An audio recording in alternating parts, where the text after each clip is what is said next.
भाजपनं येत्या निवडणुकांसाठी काही ठिकाणी स्वबळाचा नारा दिल्यानंतर आता सावंतवाडीमध्ये भाजप आणि शिंदेंच्या शिवसेनेमध्ये एकमेकांवर जोरदार आरोप प्रत्यारोप आणि टीका टिप्पणीला सुरुवात झालेली आहे। 2 दिवसांपूर्वीच पालकमंत्री नितेश राणे यांनी एका कार्यक्रमात शिंदेंच्या शिवसेनेचे जिल्हाप्रमुख संजू परब यांच्यावर शेलक्या शब्दात जोरदार टीका केली। यांना मीच नगराध्यक्ष केलं आणि आता हे मलाच आव्हान देतायत असं नितेश राणे म्हणतायत। यावर आता संजू परब यांनी सुद्धा प्रत्युत्तर दिलंय।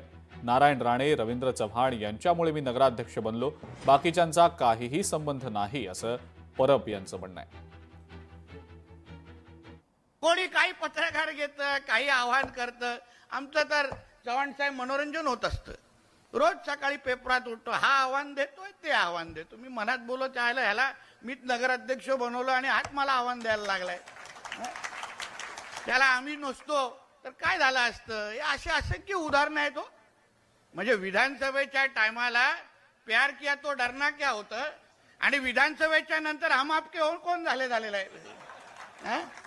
त्याला आम्हालाच कळत नाही नेमकं लफडं कुठे झालं तेच कळत नाही।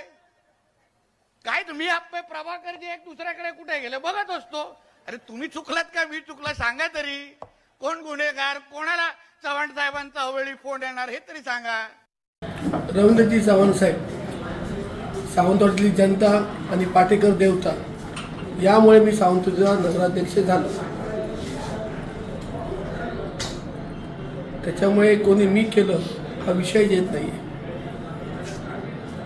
हे मला तुमच्या माध्यमातून सांगायचं आहे। गेली अनेक वर्ष आम्ही सावंतवाडीत वास्तव्याला आहे। 50 वर्ष माझे वडील असल्यापासून म्हणजे जवळजवळ 70 वर्ष त्या शहरात आमच्या कुटुंबाचं वास्तव आहे। मी परत एकदा सांगतो, सावंतवाडीतली जनता, पाटेकर देवता, सन्माननीय नारायण राणे साहेब आणि सन्माननीय रवींद्रजी चव्हाण साहेब यांच्यामुळे मी सावंतवाडीचा नगराध्यक्ष झालो। लोकशाही मराठी ऐका, पहा, जागरूक रहा।